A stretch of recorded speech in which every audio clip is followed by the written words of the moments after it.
Needed.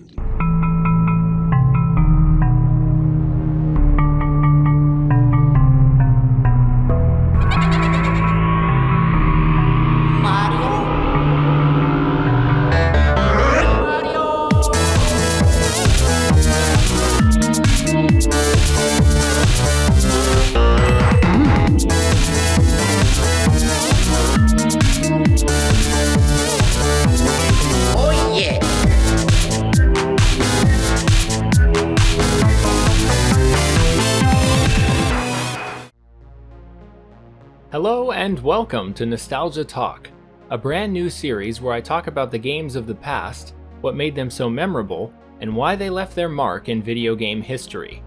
Today's episode is going to cover the original Luigi's Mansion, a title released on the GameCube in November of 2001.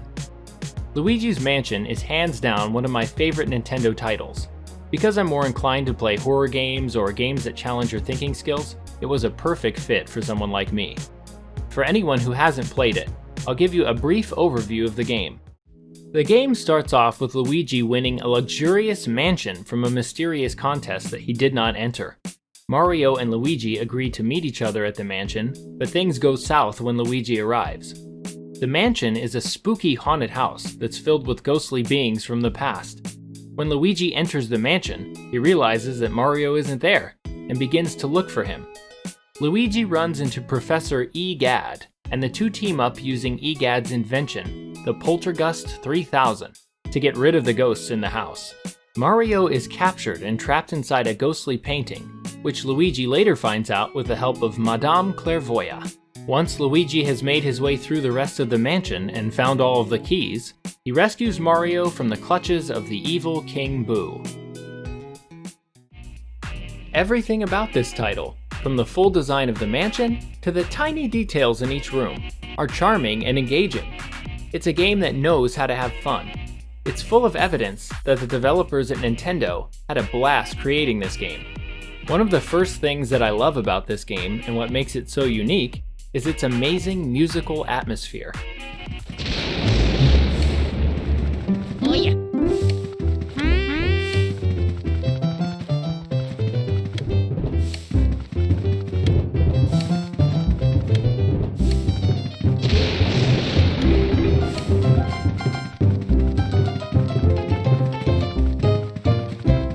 I can't help but hum along as I play through the game.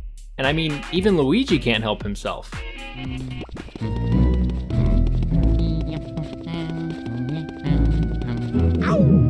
Luigi, the ghosts, and the house all have a theme that plays synced with each other.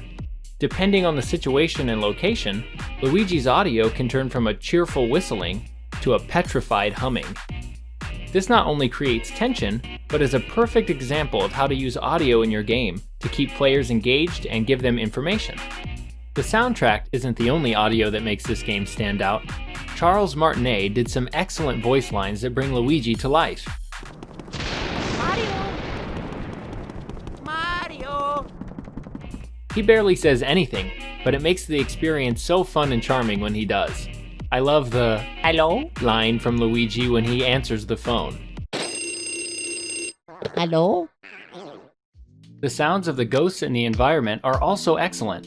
Of course, Nintendo games are targeted to a general audience, so the sounds couldn't be too scary, nor could the design of the game. But they really did create an eerie and unsettling environment within the boundaries of a general audience.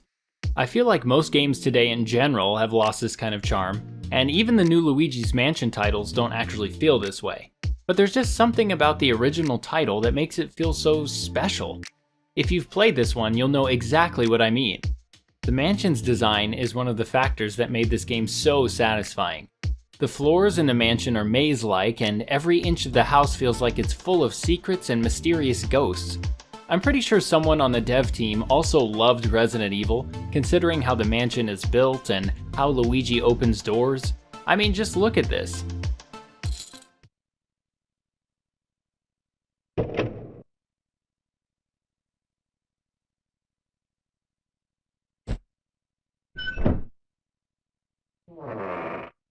Total Resident Evil door vibes going on right here.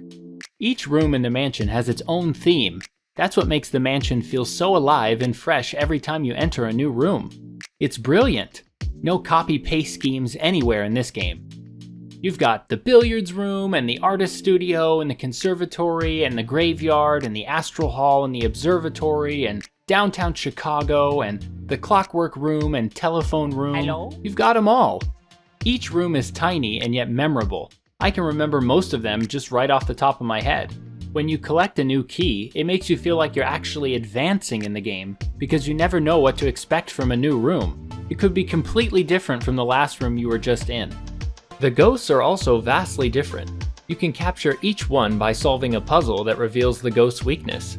While some of these ghosts aren't the most memorable, each one has their own little backstory which helps pique the interest of each character. I think my favorite fights are probably Melody Pianissima, because of how awesome the musical room is and the trivia that she asks you. Bogmire, because he's probably the most ominous of the ghosts. Vincent Van Gogh, because of his funny accent. And King Boo, because that boss fight is just really fun and challenging. Everything in Luigi's Mansion all cohesively fits together, and it feels like it was made by one person with one vision in mind. It's such an amazing work of art that really sets itself apart from other games. It knows exactly what it wants to be and doesn't pull any punches. It's too bad that the GameCube didn't rise to fame like the other Nintendo consoles have done. I felt like it was far better than the Wii and the Switch. Luigi's Mansion definitely brought a quality game to the console though, and it's a game that I think everyone should play at least once. With the decisions Nintendo has been making lately, I feel like we may never get a solid and unique title like this again. I mean, most of innovation from modern video game companies seems to have gone out the window as they continue to sell sequel after sequel with no new IPs in sight. But that doesn't mean that a special title won't show up like this again. Who knows what the future holds? I hope you all have had an experience similar to mine while playing Luigi's Mansion. If you have, I'd love for you to share it in the comments. I love to read about games and their impact in people's lives. So that ends the first ever Nostalgia Talk episode here on this channel. I hope you enjoyed it, and I hope it helped you relive some of the memories of Luigi's Mansion if you played it.